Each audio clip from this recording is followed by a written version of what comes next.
मैं धरती पर श्री कृष्ण के रूप में जन्म लूंगा।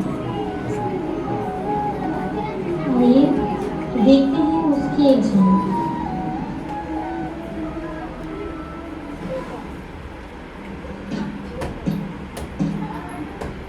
तुम्हारे आगे बच्चे मेरी धरती पे कदम लगाने कि उसकी मृत्यु तय है। हा हा हा हा।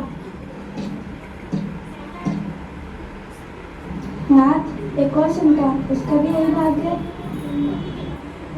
देवकी, विश्वास रखो, यह केवल बालक नहीं, स्वयं श्री नारायण है। कंस का अंत निश्चित है और उसका प्रारंभ आज इसी कारागृह से होगा।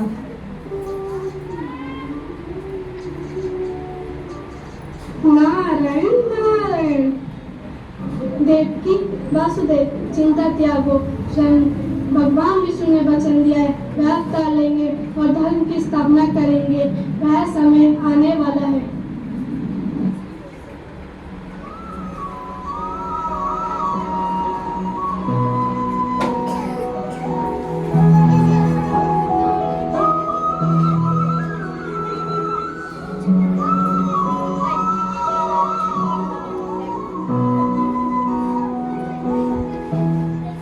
देखो वासुदेव, मेरे नन्हे कानों को मोर कंस को जहाँ चांद घूमने देते हैं। जय श्री कृष्ण।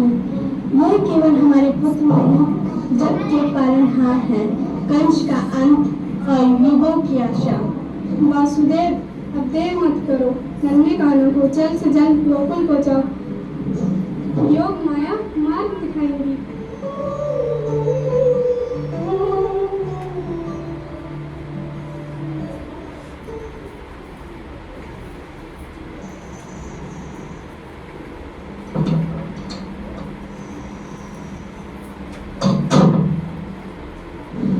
प्रभु, आपकी लीला अपार है।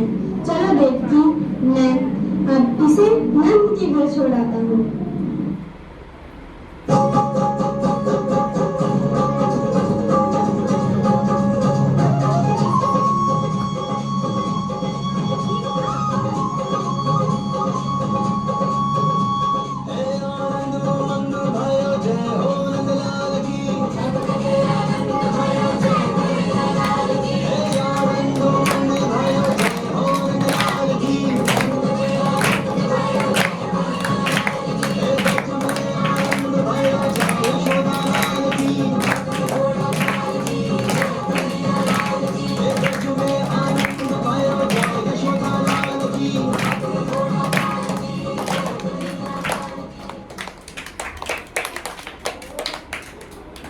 भगवान श्री कृष्ण का बचपन लीलाओं से भरा हुआ था। नटखटपन, भोलापन और अनंत करुणा की छटा। गोकुल और वृंदावन की गलियां उनकी मुस्कान से पूछती थी। कभी माखन खिलाकर गोपियों को परेशान करते तो कभी यशोदा को उसकी डांट भी खुशी में बदल देते। आइए देखिए बालकृष्ण की कुछ ऐसी दिव्य और प्यारी लीलाएं। एक माता प्रेम, दोस्तों की मैत्री और दुष्टों का प्रेम।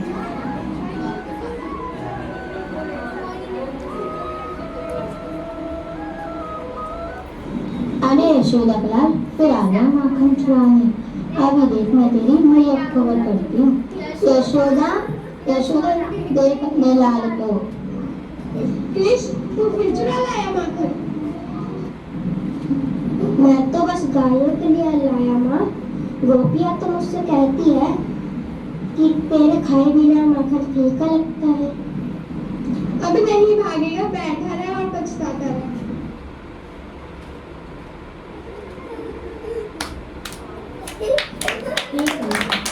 तुम्हारे फल मांगते हमारा इंतजार है। हरे कृष्ण।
ये नाटक लीलाएं सिर्फ हंसी का विषय नहीं, बल्कि इनमें छिपा था एक दिल का संदेश कि प्रभु हर दुख में हमारे बीच है, बस नजरें प्रेममयी होनी चाहिए।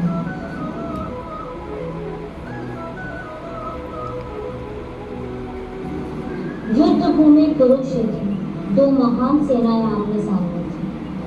एक तरफ धर्म, दूसरी तरफ अधर्म, और वहां रथ पर खड़ा था अर्जुन, एक महान धनुर्धर। जब सामने खड़ा देखा उसका मन डर गया, शस्त्र गिर गए, आंखें भर आई, और तब रथ पर सारथी बनकर खड़े थे श्री कृष्ण, जो केवल सारथी नहीं थे, स्वयं साक्षात भगवान थे। उन्होंने अर्जुन को दिया एक ऐसा उपदेश जो आज भी जीवन का सार है, श्रीमद् भगवद गीता।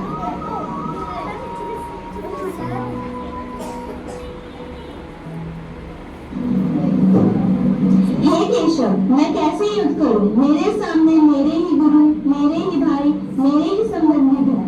क्या मैं इतना अधर्मी बन गया हूँ जो अपनों का वध करने की सोचूं? हे पाप, जीवन में मोह, भय और भ्रम मनुष्य के धर्म को डगमगा देते हैं, लेकिन याद रखो, तुम केवल अपना कर्म करो।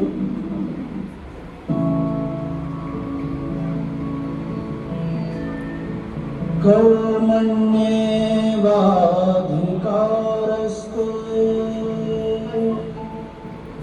मा फलेषु कदाचन मा कर्मफलहेतुर्भूः मा ते संगोऽस्त्वकर्मणि।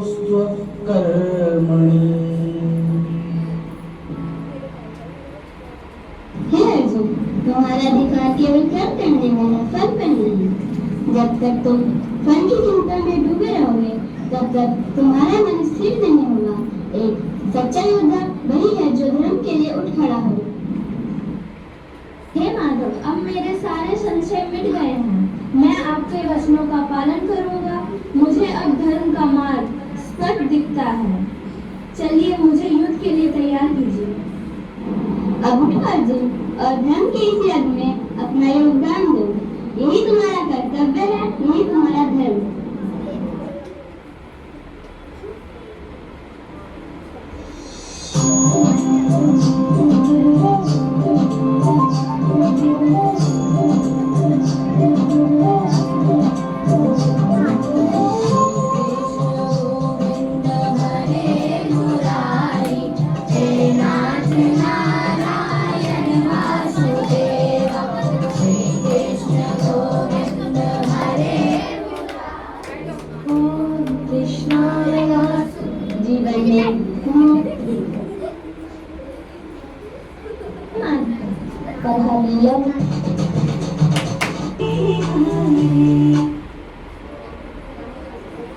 धर्म के इस यज्ञ में अपना योगदान दो।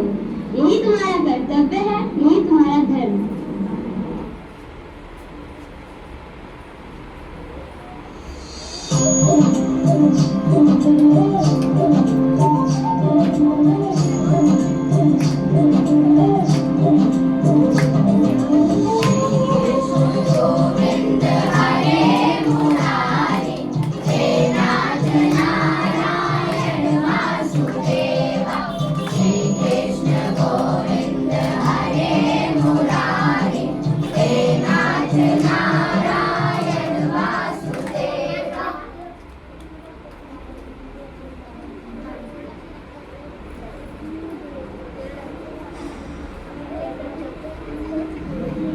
श्री कृष्ण का यह उपदेश केवल अर्जुन के लिए नहीं था, बल्कि हर युग, हर मनुष्य के लिए है जो जीवन में ज्ञान, पीड़ा और संघर्ष से जूझ रहा है।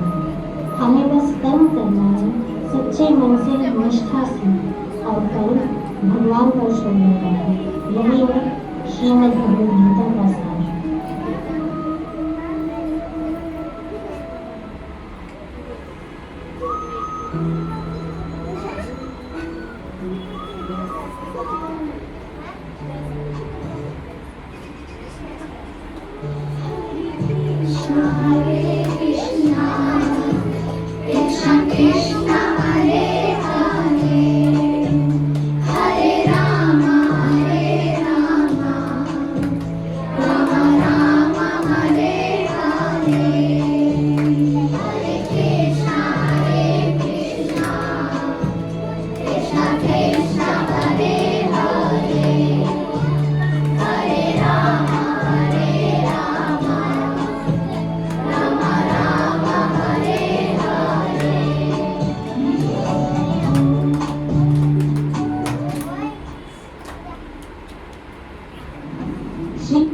कृष्ण के जीवन की लीलाएं तो अनंत है, पर हर लीला में जीवन जीने का तरीका सिखाती है, प्रेम से, भक्ति से और धर्म से।